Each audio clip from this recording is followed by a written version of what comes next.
Miarabantsika rehetra amin'ny anaran'ny tompo.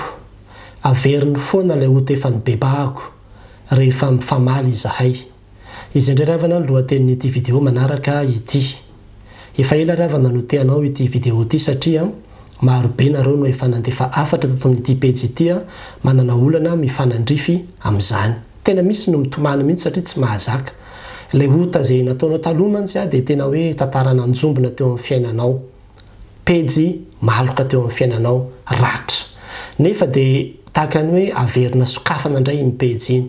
Averina alefa ao anatin'iny fotaka izay nahalavonao indray ianao averina loarana indray ilay fery izay efa mba hitanao hoe efa mba nisitrana sitrany fotoana. Isaky ny tenenina ilay zavatra ary tena mahavesatra io, tena maharary io. Tahaka ny hoe ianao ara olona nanalazaza, ianao ara olona nivaro tena taloha, ianao ara olona nijangajanga tamin'ny anina sy tamin'ny anina. Nefa ilay izy zavatra efa ohatrany hoe efa nifamelana, efa mba nasiana resaka soatran'izany dia rehefa mifamaly anefa dia averina tenenina indray. Tena sady fandatsana ilay izy no fanambaniana ary indraindray koa tena fanamelohana. Misy ny olona sasany tsy vitany hoe mamerina an'ilay izy fotsiny izy fa manameloka an'ilay olona mihitsy amin'ny hoe zao zavatra mitranga ankehitriny izao dia vokatra izany nataonao izany.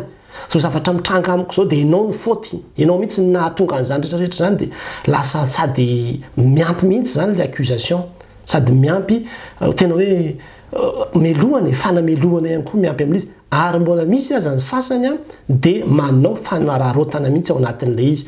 Tahaka ny hoe vokatry ny zavatra nitranga iny dia manomboka anao tsy mahazo mitentsona anao manomboka androany. Izay teneniko tsy maintsy arahanao manomboka androany. Lasa misy fanararotana ohatran'izany dia tena manao izay tiany atao lasa misy esclavage moderne indray ao anatin'ilay izy. Tena be dia be nitranga. Fa tsy ho voatantara eto amintsika eto daholo ary mba hoe ahafahana miazona koa ny secret-an'ilay olona dia tsy ho tantarany eto mihitsy izany resaka izany. Nefa dia tena hoe mahavesatra ilay izy. Ary rehefa ela ny teniko amintsika hoe teanao an'ity vidéo ity. Izany androany tena te-hiteny amintsika rehetrarehetra izay tsy tonga saina fa mpiteny an'izany zavatra izany. Tena tongava saina fa asan'ny devoly izany. Tena asan'ny devoly fa tadio tsara ndika ny anarana hoe devoly. Rehefa mijery Matthieu 4:1 dia misy an'ilay hoe Jesosy mba halain'ny devoly fanahy dia ndikany hoe devoly dia misy ohatry mihitsy hoe mpiapanga. Izany no asany.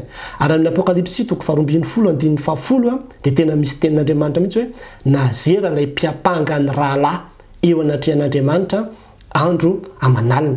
Izay mihitsy ny asan'ny devoly, miapanga, manaratsy, manameloka ny olona eo anatrehan'Andriamanitra ary tsy mijanona mihitsy izy eo anatrehan'Andriamanitra ny amin'izany. Ohatra izao ny tantaran'ny Joba hitantsika tsara. Ary devoly tsy miapanga antsika eo anatrehan'Andriamanitra fotsiny fa miapanga antsika eo anatrehan'ny tenantsika ihany koa. Miapanga antsika eo anatrehan'ny tenantsika ihany koa dia tena mampiasa olona mihitsy izy ny amin'ny apanganao satria ny tetikadiny manko dia izao. Ao koa fantatsika tsara fa ny tetikadiny dia mampirisitra anao izy aloha anota. Dia rehefa vita ny otiny amin'izay rehefa avao dia miapanganao amin'ny otiny ihany izy. Izy ihany avao no miapanganao amin'ny otiny mba hanimba ny conscience anao. Satria rehefa simba ny conscience anao dia simba koa ny maha-olona anao iray manontolo. Ary izany no mahatonga ny olona tafalatsaka anatin'ny depression. Izany no mahatonga ny olona tafalatsaka anatin'ireny hoe te-hamono tena reny satria sy mbainy ny conscience an'ilay olona. Ary tena misy olona miresaka tena miteny amintsika fa tena misy olona tena hoe te-hamono tena mihitsy vokatra ilay izy fa tsy zakany. Hoe isaky ny maniana dia miverina foana ny resaka dia misy hoe tsy mahateny intsony pasteur rehefa tenenina izy satria tsy tiako intsony izay tenenina fa dia mangina fotsiny fa dia zavy sy ny kivy hoe tsy maintsy ho izay foana ve izany ny fiainako. Fa izany androany tena te-hiteny mihitsy hoe asan'ny devoly io. Ho antsika indray izay tratran'ilay izy dia izao no tokony atao. Satria tena tratra ianao devoly mihitsy miataky ianao io. Rehefa miteny an'izay izy dia tadio fa devoly mampiteny azy io, devoly miataky ianao io ka tratra ianao raha vao ohatra ka tonga dia malemy vokatr'ilay izy. Fa tonga dia reto zavatra reto zany no tsy maintsy tadidinao tsara. Rehefa misy mitranga izay zavatra izay. Ny Romanina 9 enaro atao fitsenjery mihitsy ny andininy voalohany sy ny andininy 7:30.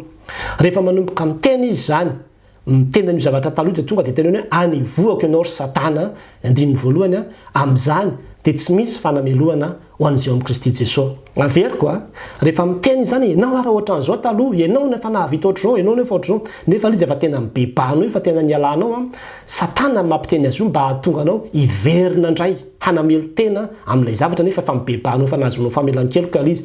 Tonga dia teneno mihitsy avy hatrany manao hoe anivoako ianao ry Satana koa amin'izany dia tsy misy fanamelohana ho an'izay amin'ny Kristy Jesosy. Raha mbola manohy izy toy izy amin'ny 7 indray anivoaka anao ry satana izy anao nameloka no mba fidin'Andriamanitra no manamarina azy avy reno zay ianaro tsenjery mihitsy zay ny filazanao an'izay dia mahatonga anao amin'ny teny manao hoe tsy mahazo ahy ianao satana tsy mahakasika ahy ianao fa efa voavela heloka tsy azonao melohana ny amin'izany tsona satria efa lasy zany efa vity zany fa raha ohatra ka tena mandray an'ilay izy dia tena mampiditra izy anatin'ny fotsika dia tena lasa miverina anatin'ny pejy taloha indray tsika miverina anatin'ilay zavatra indray na lavotsika indray tsika dia tena miverina repartir à zéro mihitsy dia zay ny fifalian'ny devoly hoe zay verina tao anatin'ilay izy tao anao lavo tao anatin'ilay izy tao anao ary olona akaiky anao ihany no ampiasaina ataony fitaovana andavonao satria tsy mahafaly anazy mihitsy io ianao mieritreritra hoe voavela heloka io ianao hoe mandra ny sainao io manam-piadanana fa voavela heloka io tsy mampandry ny sainy zany tsy tiany zany dia mitady olona mandrakariva izy amerina anao amin'ny lasa dia averiko ihany reo zany ny fehizanteny izay tonoina atao veniny mihitsy manao hoe anivoaka anao ry satana tsy le vadinao akory ny satana fa tahaka ilay nataon'i Jesosy Kristy tamin'ny Petera satria satana no mampiteny azy io satana no atakenao fa tsy ny vadinao satana ny fahavalonao dia teneninao mihitsy izy manao hoe anivoaka anao ry satana koa amin'izany dia tsy misy fanamelohana ho an'izay amin'ny Kristy Jesosy raha mbola manohy izy ka mbola miteny anivoaka anao ry satana izy no anameloka ny olomba fidin'Andriamanitra ny nanamarina azy ho an'Andriamanitra ny voninahitra dia mahereza amen